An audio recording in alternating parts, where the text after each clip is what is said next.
Good morning, everybody. I'm Debbie Davis, and I'm an alcoholic. I'm really excited to be here, and thank you, Kent, for that almost introduction. He's a blessing and a work in progress, and I love it. Gift in my life. I want to also thank Bob for the invitation. I feel like I'm not a derelict in any sense of the word. But I feel like I'm getting to crash the cool kids party, by being here.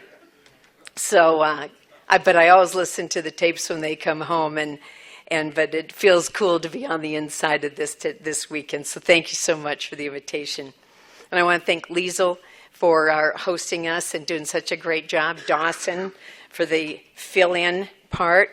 And because when they said you need a ride, and I put my hand up, she said, no, I got this. So she's on it. She's got it. I'm grateful to be talking about the traditions and how I help sponsees apply them in their life. And because, again, that's what was given to me. I had my first drink at 12, my last at 18. I'd been introduced to Alcoholics Anonymous 10 months before I got sober. My sobriety date is February the 8th, 1976, and so I've been with you for 43 plus years. I, in the very beginning, asked them the question, what do you do to stay sober?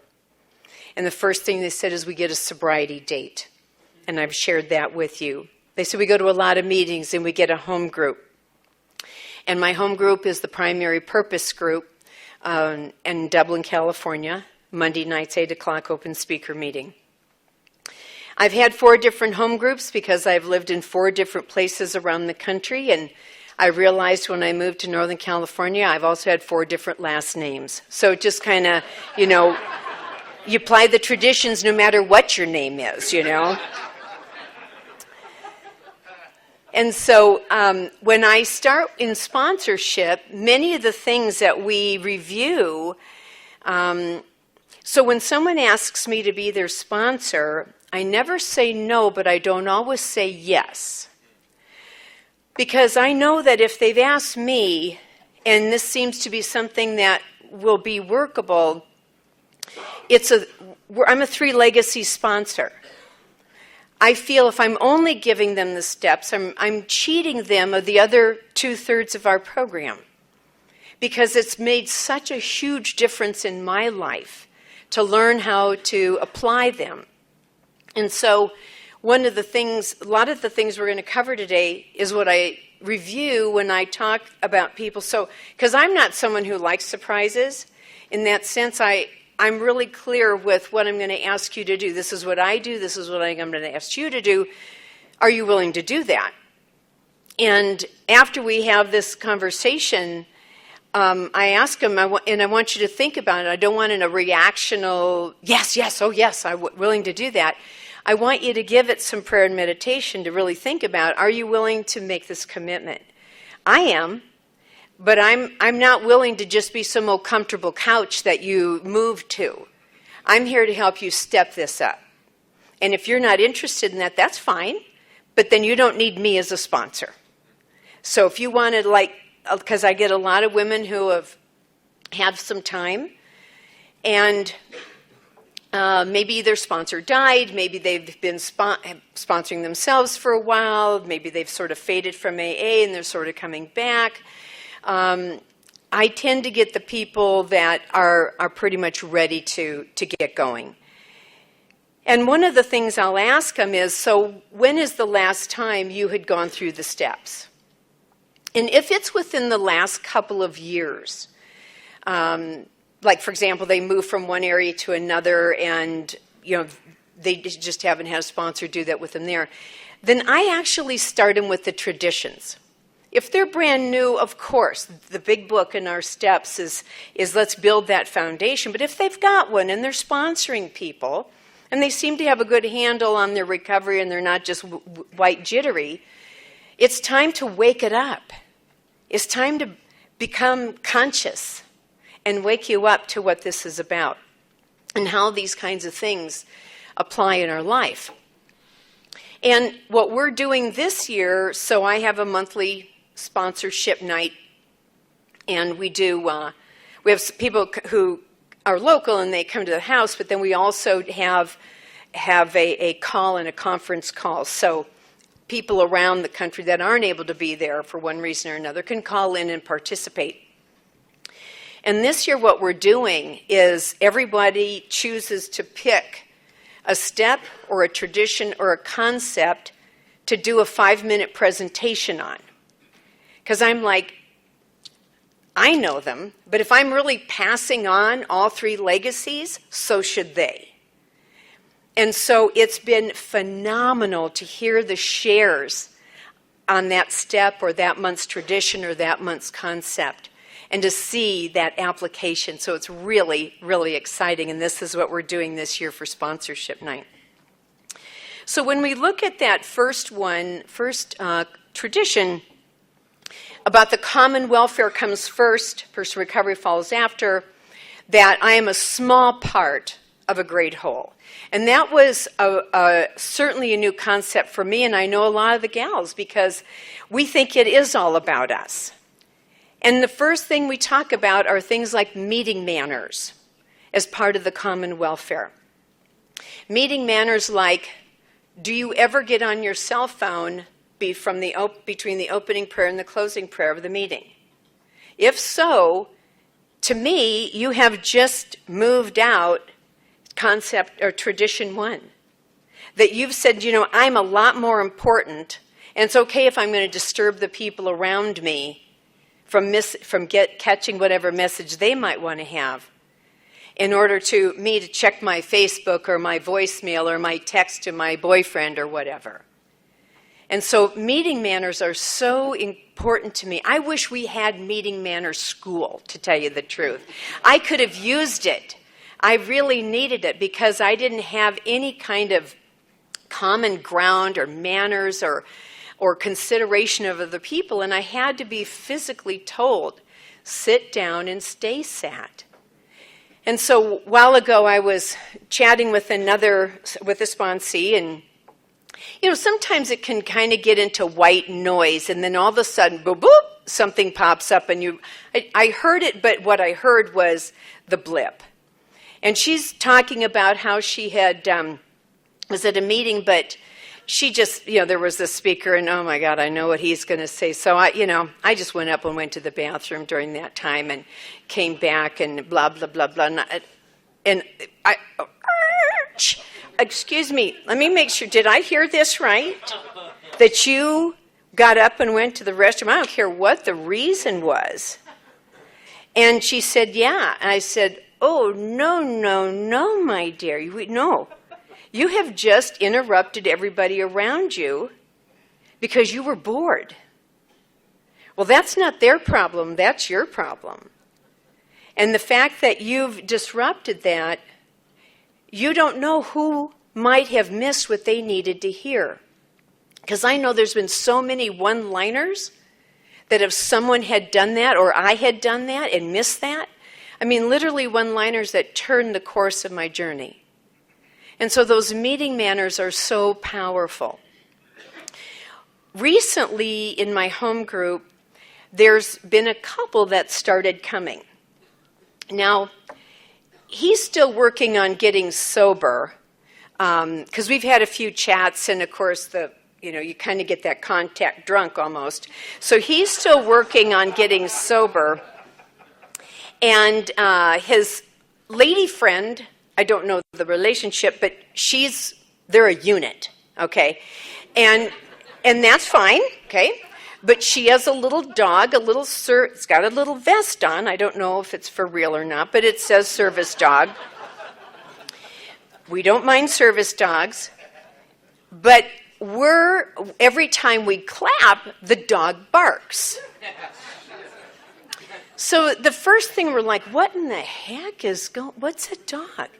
And so, but the thing is they walk in as we start the reading, and they leave just right after the prayer. So there's never a time to really have a conversation. And so this goes on a couple of weeks, and it's like we are a clapping group, okay? People get up, people get down, people read, people take birth, and we clap a lot. And a couple of the sponsees had come to me and said, what do we do? Now, it's not like it's up to me what we do, but as a member of the group, I do have unilateral responsibility. I do have part of the greater whole responsibility, and it's not just affecting me, because I know, things can easily irritate me, but when I'm getting other people's feedback on this, it becomes a common welfare tradition. So one time I had the opportunity to see the lady. And it's so delicate. It's a delicate topic to address. And I knew prior to that no matter what I did say, just as kind and sweet and whatever as I could, it just wasn't going to come out right. And I knew that. And so finally I had the opportunity. She walked by me and said, oh, is that a little service dog that you've got? Oh, yes, it is. She was a rescue, and I said, well, I noticed that whenever we clap, she barks, and that's kind of unusual. Well, she was trained to bark when you clap. That's her happy voice. Okay. She's a very happy dog.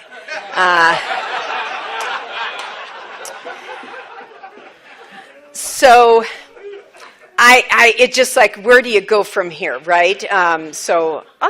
Okay. So I had a few people, again, after that come to me, and I said, well, it's a service dog. She tells me it barks when it's a happy voice. That's how it participates. And again, we're externally and internally eye-rolling. There's just not a whole lot you can do. Well, so meetings continue. The dog keeps coming.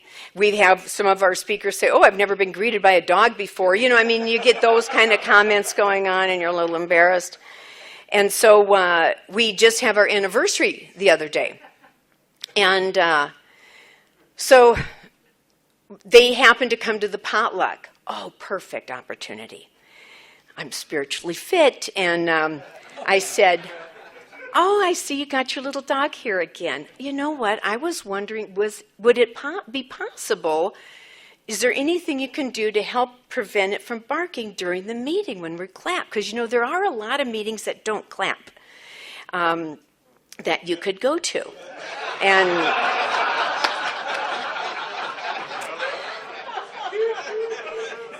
And she said, well, I'll just leave. I said, that's not what I'm asking. I'm just asking, is there a way to silence the dog? Because it really does affect the meeting with a barking dog. Because I've known service dogs before, and I've never had anyone trained to bark while clapping. And so she moves away, and her boyfriend, who, again, contact drunk high here, comes up and tells me about the traditions and that I need to go get my group's conscience on that, and I don't have a right to tell people to leave. I said, well, I'm not sure what she said, but that's not what I said. So just keep coming back. We're really glad you're here. And walked away. Well, that night, happy to report, the dog only barked about half the time. So I'm thinking, and that was a big night of clapping because we had a lot of secretaries. And then last Monday when I was there, I again saw them come in as the meeting had started, and I never heard the dog bark one time. But the point is that we want them there, but when one thing like that really is affecting the group as a whole, and you've got this kind of thing, it isn't easy to speak up. And I knew my sponsees were watching as to how do you do that. And it's not easy, and it takes a little, because, of course, what my thinking is, well, you get one barking dog, and in a month we have a half a pound of dogs coming, and I just see that coming up. So little bit about Tradition 1, common welfare, and that I am but a small part of a great whole. But the common welfare does come first. As uncomfortable as I might need to take some action, it finally seemed to take care of itself. But I won't be there tomorrow night or Monday night, so I don't know if it will stay non-barking or not. But and the Tradition 2 group conscience. I love group conscience. I think they're so vital because, again, of my own black and white, yes or no, right or wrong kind of mentality, even after this length of time. And so by hearing group conscience, my mind gets opened up so much more. Oh, I never thought of it that way or that way. Well, we had, I have a sponsee who's pretty outspoken on things. And we were talking about a topic, and she had a very different opinion than me. And I thought, well, that's good. I don't think it's a right opinion, but, she can be the minority opinion. It's okay. But you're the minority if you're different from me, see? And so she stated her position, and when we finally everybody did, but when we finally voted, it didn't go my way. It went her way, the way she had thought. I thought, well, that's good. That's good. I don't always have to win, as I sometimes can see it. Then a month or two later, we have another discussion on a topic, and once again, she has an opposing opinion to me, and I'm starting to get a little irritated about that. And thinking that, and after the meeting, I just kind of said, looks like we can't quite agree on a lot of things, huh? Now, I probably said a little more sarcastically, but she said, yeah, but isn't that a good thing? Well, you got to pause at that moment and say, yes, it is. But secretly, you're like, have I taught you that well? And have I taught you that well? That you can have a different opinion from me and still be okay, still feel safe to state that difference of opinion, that difference of experience, that you think this is right or not right, and why or why not. And that's really so much for me, it's not about teaching any sponsee to be a mini-me. It's about being the best you. It's about what are your strengths and to highlight those, but how do we, using those traditions, to take a look at how you can grow, and again, the welfare of the group and how you're using it in your personal life. The other thing about it is, am I making it a safe place? Am I doing the eye rolling? Am I doing the sighing? Am I treating your share unimportantly?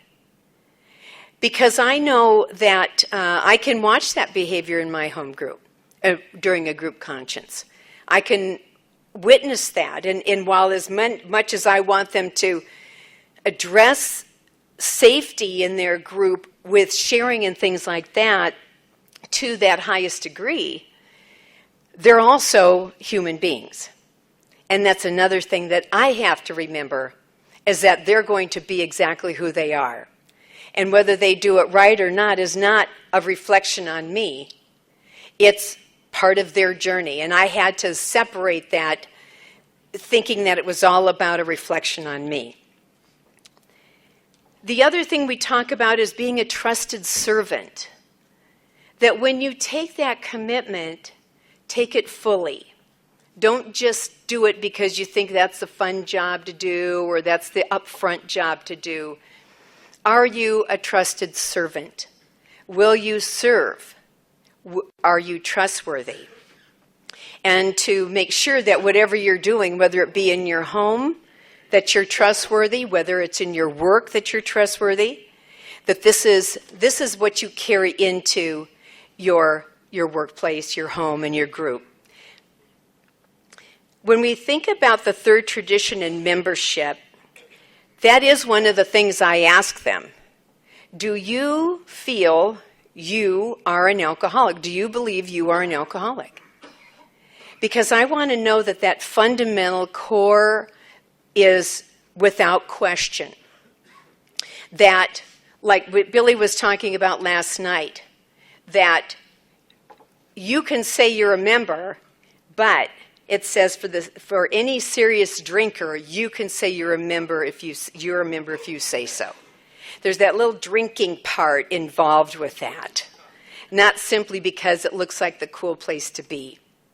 And so we talk about, are you an alcoholic? Now, I do sponsor somebody who's also a member of Narcotics Anonymous. And when she came to me, she had went to both programs.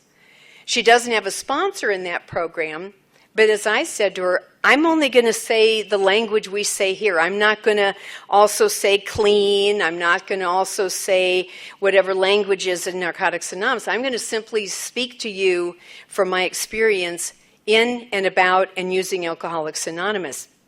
But I'm grateful that she is active in another program that deals with her addiction, but she doesn't cross that line.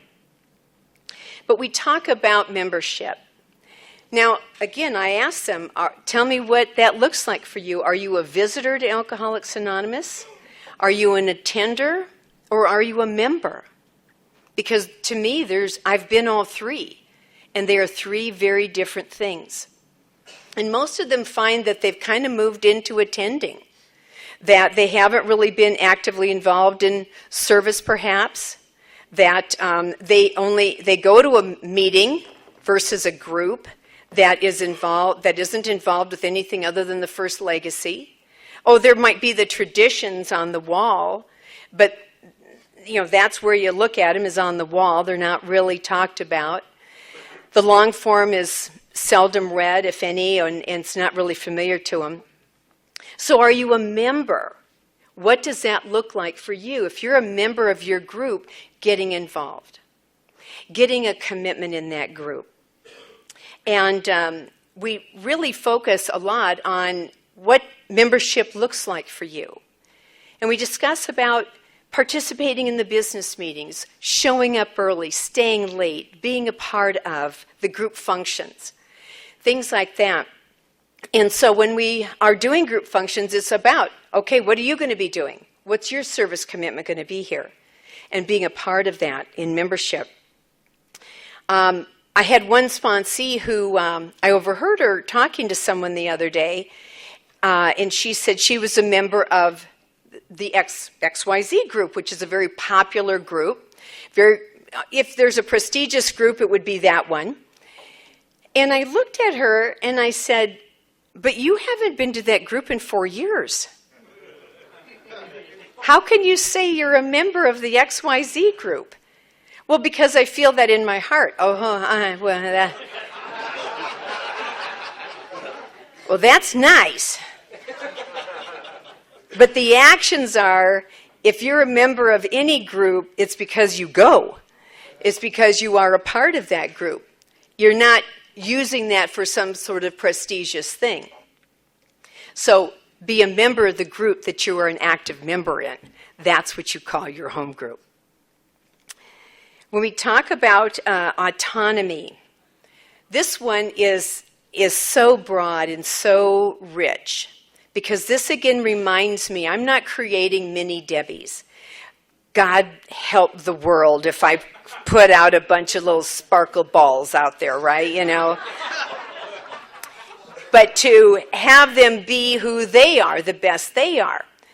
And so I have one gal who, she was one of those that when she asked me to sponsor, I thought, oh, I don't think this is going to have 5 minutes, to it. But okay, let's give her a whirl, God. So, and here we've been together for many, many years, and I just adore her. Well, I'm not big on profanity. I don't say that in general. I mean, I might quote somebody, but I still am uncomfortable saying that. It only needs to be for purpose. And but she has a very casual use of the F-bomb, okay? And I think it's as common sometimes as the word the. It just seems to just flow throughout there. And so I'm doing my very best, and I don't comment ever on her using profanity. I always hope that if people realize I don't do it, that maybe theirs will lessen. But it's really because, again, it gets into my morals or values or opinions on things, so I really dial that back. But one day she called me up very, very upset. And the use of the word was, I think, every other word at this point, and she's crying and talking and crying and talking, and it's so over abused that when she finally takes a breath, a few minutes later, or however, it seemed like a long time, I said, let me tell you something. I have never commented on your use of language before, but I am today. It was so over the top. I don't even know what you said. So here's the deal. Why don't you call me back when you can kind of tell me what the story is, minus the profanity, and then we can get into solution. Pause. Okay. Click. Not on my part, her part. So she goes to think about that, and she's upset now because now in her mind she says, well, I can't, I have to be me. I have to be able to, shouldn't have to filter everything I say. I need to be able to talk the way I want to talk. And this is the way I speak. Blah, blah, blah. I don't know all that's going on in her mind, but I do know that I had to say something. And finally, she's very, very close to her mother. And I think one of the things I had said is, would you speak to your mother like that? You know, I'm not your mother, but would you speak to her like that? Because she's very close to her. And she came back a couple days later and she said, I've given it a lot of thought. And the debate was, do I have to censor everything I say? Do I have to filter everything I say? And I have to feel like I need to be me? And I'm telling my mother this, and she said, let me ask you something. You would prefer to be able to swear at your leisure than have her as your sponsor. That seems like what you're saying is your choice. It's amazing how she's been able to put complete sentences and paragraphs together without profanity for the last 10 years. It's amazing. I mean, she might get as far as having to spell out S-H-I-T or something like that, you know, because it just can't stay inside her. But, you know, this is volumes and miles ahead. And I appreciate that, but I really had to say something about that. Because, again, you are to be you. I want to support whatever that looks like for you. But on the other hand, now it's kind of affecting things. And that's when I needed to make a statement. Another situation happened a while ago. And I know I have certainly thought this, but the impact was really shown to me with this situation. So a while ago, a gal tells me about she'd gone to this meeting. She'd gone with some other sponsees. And she said, and again, this is a direct quote, otherwise I wouldn't be saying this for the purpose of the story. She said, it's just a real shit show. And so they do this and they do that, and they are violating this tradition and that tradition. Yet, on the other hand, they got this going on that's good, and this good, and this good, and they have treasurer's report, greeters, blah, blah. But, it's just horrible. And I'm listening as she then says, and I talked to my sponsee about what did you think about that, and she repeated the same descriptive word. But I think maybe I'll go back because, this was her sponsee, because I can get sponsees there. I said, okay, well, let's start with, first of all, the respect of that group. You might not like it, but I don't ever want you to call that group or any other group that name again or anything like it. Because what's happened is now you've really got this negative imagery of this group that, however, is apparently attracting a small group of people. Your concern is that this will invade the city like a plague. They generally don't. There's a small group of this, maybe atheists, agnostics who've changed the steps, a small group here who thinks anything goes, a small group here who does this. And they appear to attract their kind. But our co-founder, Bill, gave autonomy and group things a huge latitude. One of those things he talked about was that a group could be anti-God, anti-our recovery program, anti-each other, but if they have the desire to stay of sobriety, they can call themselves an AA group. Now, that's a bigger latitude than I would understand or ever think to give a group. But I said, what happens when you say that about a group, your sponsees pick up that same kind of vibe. Now, you can think it, but the point is that you've now kind of infected people who've heard you say that before they even go on their own, that it's just a terrible meeting, and they've never even been there. So I think the point being is that for me and for them to think about, what are you describing? What are you saying? What are you putting out there? Because you never know who is listening. And this is the caution that we have to have. So that I'm not, I have to respect that group. I might not like their format. I know I disrespected a group's format one time when I was reading their format. You were the speaker and you also read the format, and there was all the, Joe will read how it works and the traditions, blah, blah. And there was a question in there that I didn't approve of. Now, they never asked me in advance, here's our format, do you approve? So I just skipped over it like I didn't see it. We have our way of doing that. And at the end of the meeting, the secretary came back and says, oh, we forgot to ask. And this was the question I just acted like I didn't see. And he said, we forgot to ask, are there any Al-Anons in the room? And what I realized is that I had disrespected their format. It wasn't for me to say it was right or wrong or they should or should not ask that question, but it was for me to honor the way they did things, what their customs are. I don't have to like it or dislike it. But if I'm going to participate, I need to respect their customs. Because I'm somebody who, I like to follow the rules as long as I agree with them, In the fifth tradition, we talk about their home groups and ask them, is your home group, do you feel it's a spiritual entity? Do you feel that it has a primary purpose? Do you feel that it is carrying them? What is its message? Because that's what it says, carry its message to the alcoholic who still suffers. And using that group just described before, their message is what they're carrying, and obviously it's attracting people because there's more than one of them.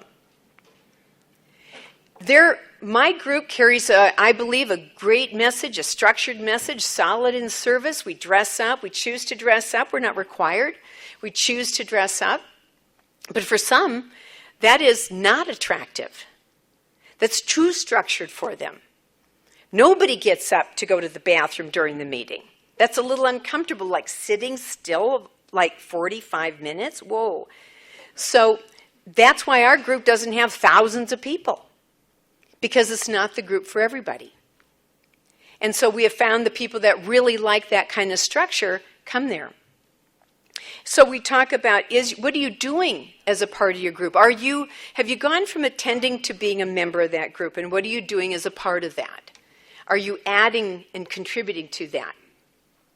And so the message, I used to always think was my message or the message, and I think that's true too. So the question becomes, what are you doing there? Are you working the room? Or are you just doing a flyby, hi, how are you, hi, how are you, hi, how are you? That's kind of useless. Are you looking for that unfamiliar face that looks afraid and lonely? Maybe they're new. Maybe they're coming back to AA. An act of kindness goes so far. We do a thing like this, but we only do it every 5 years, and we call it Legacy Weekend. And one of the topics we had one year is, what brought you back to your second meeting, and are you doing that for other people? Because obviously whatever it was helped you. And in all kinds of ways, in all kinds of voices, the common theme was someone's kindness. Someone was kind. Here, come sit by me. Here, let me show you around. Let me introduce you to people. Are you doing that? Are you taking that responsibility, or are you just sitting with your friends? Are you just hanging out with your girlfriends getting caught up? Are you showing up 5 minutes till? That's not going to work very good. A new sponsee to me with 25 years, I said to her, do you have a commitment at your meeting? Well, no, they're all full up. No, they're not. You're going to make one if that's what they've told you. You're going to make one up. And I said, I've been to that meeting, and, there's no signage. I can be kind of directionally challenged, and while, we could always find any bar or ice cream parlor, right? The thing of it is sometimes I can have a hard time finding the meeting unless you find the coffee cups hanging around. And I said, I've been to that meeting. I think if you're going to be a greeter, you be right at the front so that people know where to come in, because that group doesn't have any signage out. So people who are new don't have to wander around that church's parking lot as to where to go.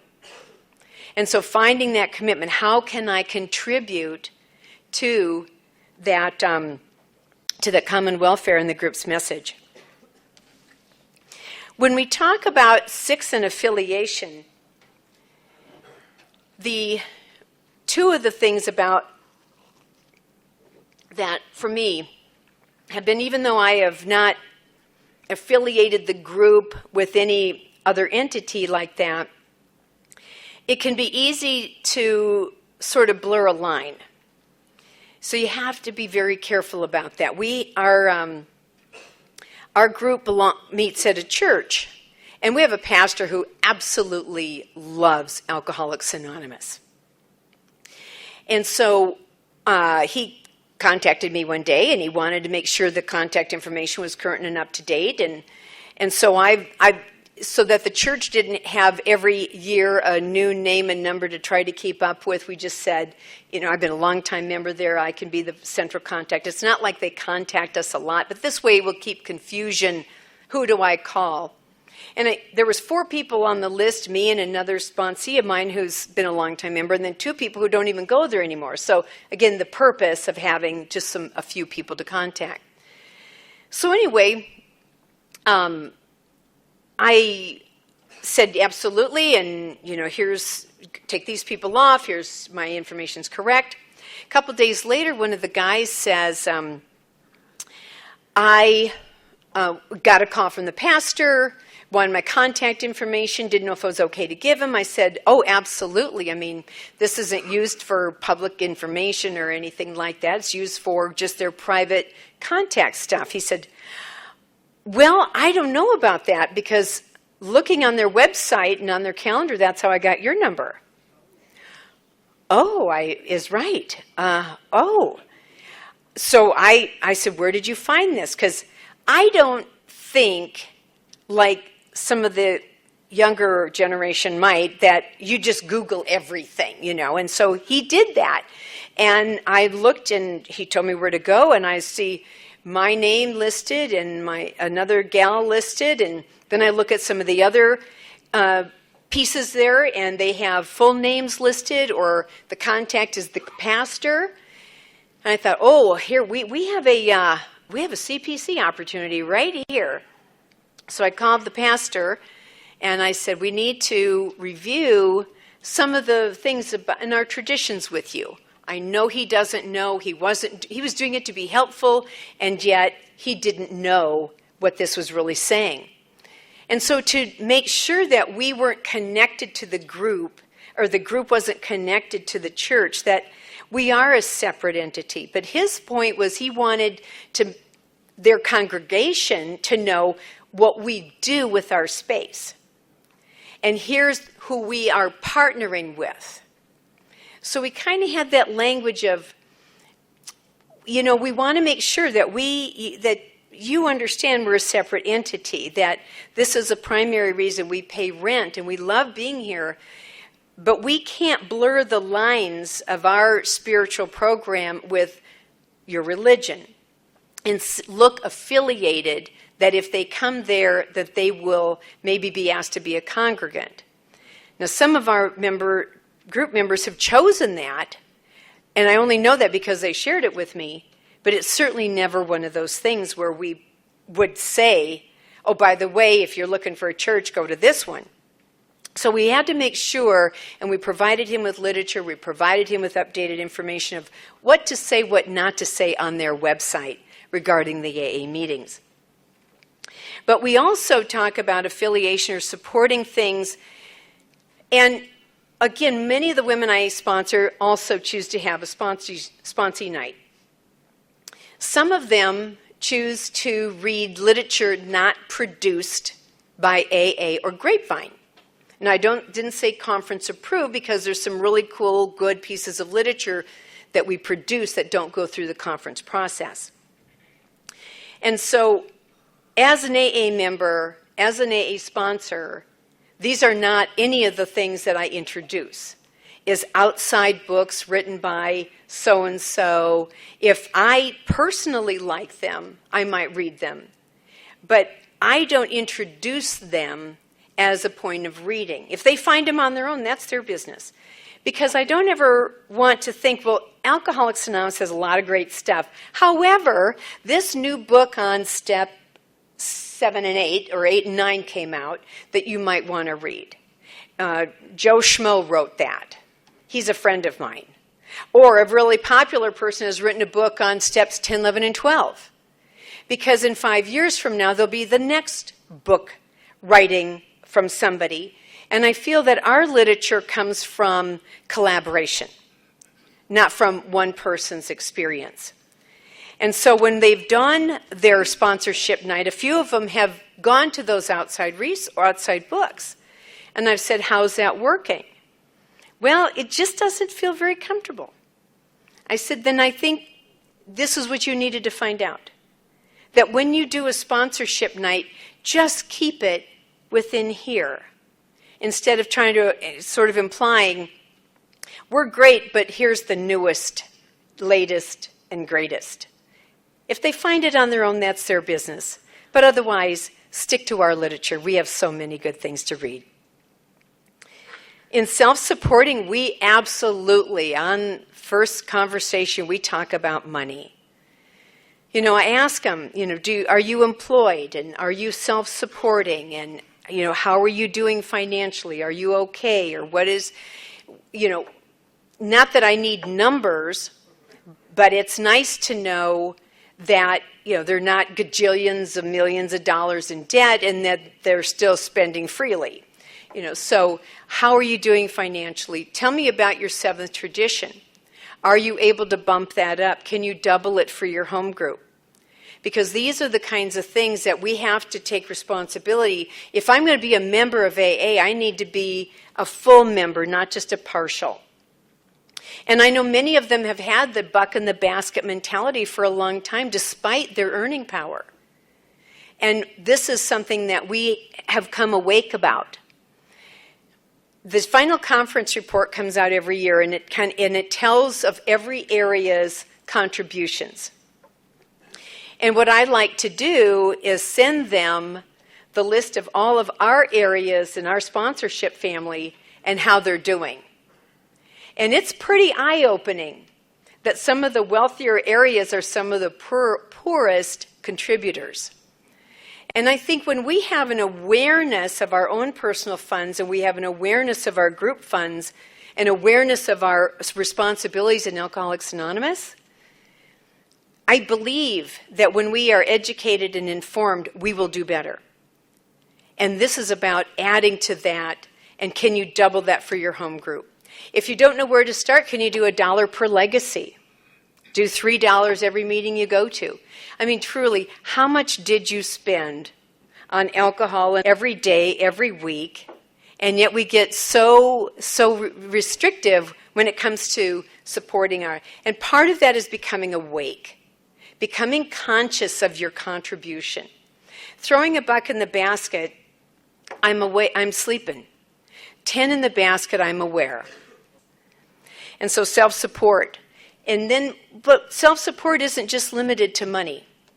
We talk about being self-supporting physically, taking care of yourself. You know, instead of just throwing on that nearest t-shirt and the closest pair of jeans and some flip-flops, maybe take a few extra minutes to take a look at what, do you want to look like you're, 43 years sober or 43 days sober? Do I want to look like AA has given me a life worth living, or I don't care? And I think part of that is part of that attraction, being self-supporting in that way, being self-supporting spiritually, being self-supporting emotionally, being self-supporting verbally, and mentally, all that stuff that I'm bringing in and what am I putting out, and being self-supporting and not relying on outside people, places, and things to make me happy, which I certainly have done in the past. With Tradition 8 and professionalism, I do sponsor one gal who is a professional in the field of alcoholism and drug addiction. What I'm really proud of is that she's very, very clear that that is her job, and she's very active in her home group and Alcoholics Anonymous service work. Because I've seen too many people, again, those lines start gradually getting closer and closer, and pretty soon they think their job is their service work, and it's not. Because I know that her service work has helped her keep her sanity from the things that, again, pouring it out every day, you need some place to refuel, and this is where she's done that. With the ninth tradition and getting, again, commitments, and are you a trusted servant in rotation, I know me. I'm a great starter. I'm on fire and it's just all go and all right. And then that kind of peters out. And I had a commitment that I was a DCMC, District Committee Member Chair, for our General Service District. And I started off on fire and I was ready to help people make this a fun thing, because it can be challenging to get people interested in general service and want to keep coming back and look forward to it every month. And so that was my plan. I'm going to just spark this thing up. Well, I also had the opportunity of really doing some things that just went, that were hard for me to do, and sticking to it. Because I had the inventory row in the back of the room. And I had a great big bullseye on my front, and it was boing, boing, boing on a monthly basis. And to stand there and try to do leadership and to continue to do the very best job I could was really hard. For the second year of it, it got discouraging. And yet I knew every month I had to come fully prepared, fully involved, because I kept thinking, how can I tell sponsees you can't quit your commitment if I do? And that was the real driver behind that for a long time. Now, I will admit that after every final meeting, as I'm getting ready to go, I had the count of what I had left. 4, 3. I was excited to be done with that commitment, but it really made me stand up and show the example that you don't give up just because you don't like it, and the importance that you fulfill a commitment whether you like it or not. And because I wanted to quit so many times. But sponsorship helps you act better than you think and act better than you feel. I love 10. 10 is powerful and can be interesting. So, about your opinion, I have some gals who are extremely opinionated. They like sharing it on Facebook. They like, especially that particular medium. I'm not on Facebook on purpose.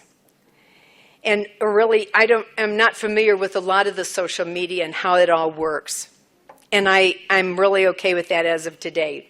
That may change, but right now, because I listen to their conversations. I listen to the arguments they've had with people on Facebook. And my question to them, because again, it's usually over politics or it's over religion. And I have a couple people who are strongly opinionated in both of those topics. And they've told me they've lost friends because of it, because of their opinion on the topic. And I've said to them, let me just ask you, how many people do you think really care about your opinion? Really?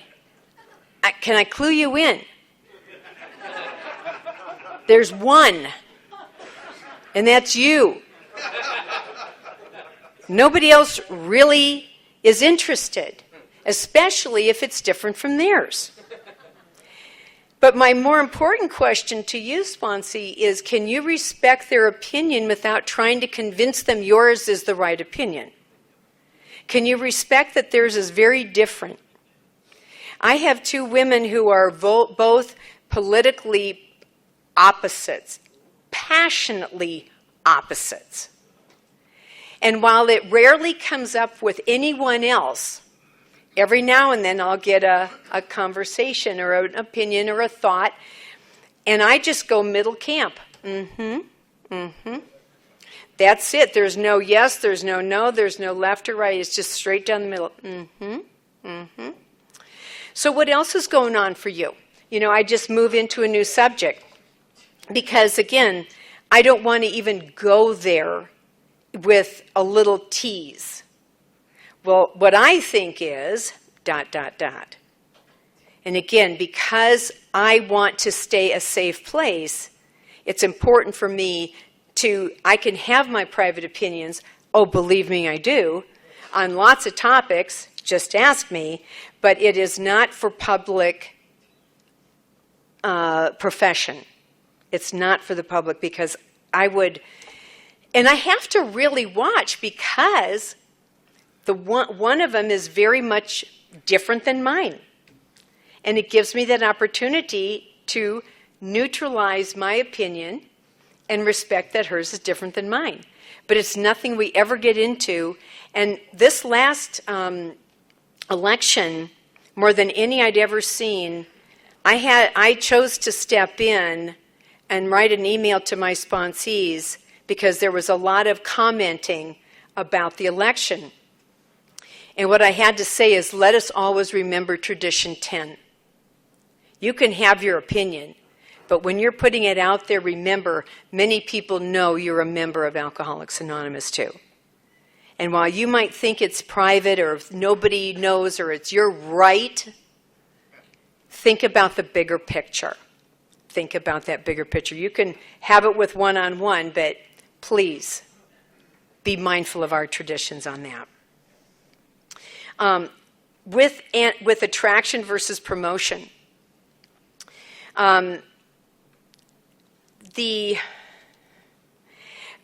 lot of times we tend to, like I said, we tend to dress up.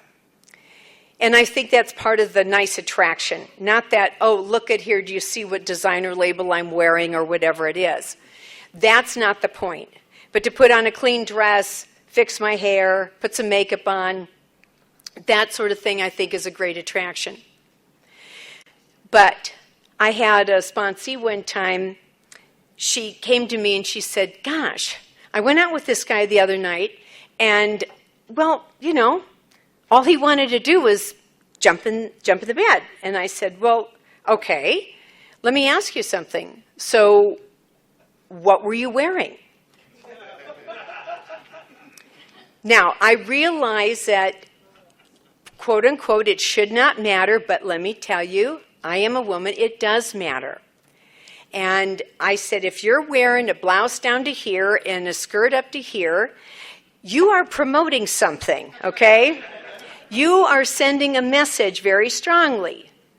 And she said, well, I don't have anything else to wear. I said, I know. You work for Disney. I know you do, Disney does not allow that kind of attire. And so my point is, what kind of an attraction are you? What kind of a message do I send? Again, do I send the message about how I dress or how I speak as to AA has done anything for me? I've made changes. I remember seeing a gal who I used to sponsor, and she never looked any different. She was about 10 years maybe when I met her, and she was someone who just did the steps over and over and over. It was just really, it felt like it was just regurgitating the same stuff from year one. There was no change. There was no glow. And she asked me to take her through the steps. I said, look, you've been through them enough, it looks like. I mean, why don't you move to the next level and get into the traditions and look how to get out of yourself instead of constantly self-absorption? Nope, don't want that. Okay, you don't need me then. So she would go on to, a couple years later, another sponsee I worked with, and she tried to get her to do the same thing too. So finally, about maybe 4 or 5 years ago, I ran into her again, and she was different. I said, my God, you're just glowing. What are you doing different? What have you been doing? She said, well, when I turned 25, I kept hearing about how many people went out between 25 and 30, and their main thing was they weren't involved in any kind of service work. And I decided if I'm going to stay here a little longer, I better get involved. And so I went, and I've been the GSR, and I've been active in the intergroup, and I got involved with this. I'm like, it shows. Your service shows. And that was an attraction. She didn't have to promote anything. She was an absolute attraction as to what that looked like.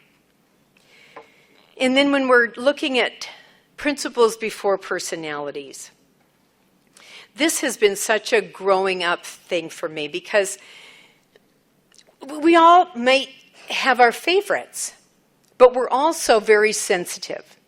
So as a sponsor, it's really, really important for me to treat everybody the same. For their AA birthdays, they get the same thing. Nobody gets a brooch, and somebody gets a book, and somebody gets a scarf, or whatever. And I do the same thing with all of them. They get all 3 legacies in the service manual. We walk through that. They all get the same amount of time every week.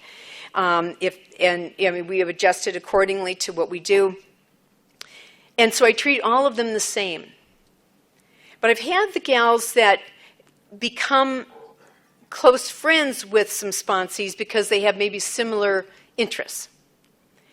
And then they'll call and say, well, she won't take any direction. And I'll have to say there's a reason. Because you've blurred the line. You've allowed the line to be blurred into friendship instead of staying as a sponsor. And so now she hears her friend. She can't hear a sponsor. And I've put my sponsor in a place that I don't pal around with her because I keep her in that special spot of that's who my go-to. That's who I hear. But to buddy up, and so I do the same thing with everybody. If they want to go out to lunch or go to a movie or whatever for their birthday, I'm happy to do that. But I had one sponsee who wanted to, every Monday night before the meeting, I want to have dinner with you. I said, I can't do that. If there's a real need for you to get together with me, fine. But otherwise, I knew for her, she wanted to be special and to be able to say, well, I have dinner with Debbie every Monday night. So no, we're not going to do that because, first of all, then nobody else, I can't have dinner with anybody else that night and use that time for the purposes of service work. The other thing is that I only take the sponsees through one time. So it's like, make good notes, because once we've gone through these 3 legacies, I'm constantly looking for someone new to do that with. And I had a sponsee ask me, will I do the concepts with her again? I said, well, I just happen to have somebody new I'm walking through, so yes, you can piggyback in that. But I feel like if I'm only working with them and not sharing it with somebody new, that it's not utilizing my time the best. I'm not pushing it out the best. So these are a couple of things. Another one is I've had a sponsee who, she had a lot of young girls. And they were getting married or having babies and things like that. And, you know, a lot of us gals, will put a shower on for somebody. And she was going to do that, and I said, but let me just ask you something. Are you going to be willing to do that for all the other sponsees? Because if you open that gate, you have to let everybody walk through it. You have to be willing to do that for everybody else. Maybe not. So thinking about how we apply those principles before personalities, because I really like this one, but this one's kind of kooky. I don't know that I'd want to do it for her. This is the thinking I have to have in going forward. Again, what's good for today, but will that work for another sponsee? Will that work for the future? Would I be willing to do that for anyone I sponsor? So these traditions are, to me, a way of life. I try my best to live them as a way of life, to be an example of what they look like. And I love how our 12th tradition in the long form closes, because it says, "This to the end, that our great blessings may never spoil us, that we shall forever live in thankful contemplation of Him who presides over us all." And I thank you for listening. Thank you.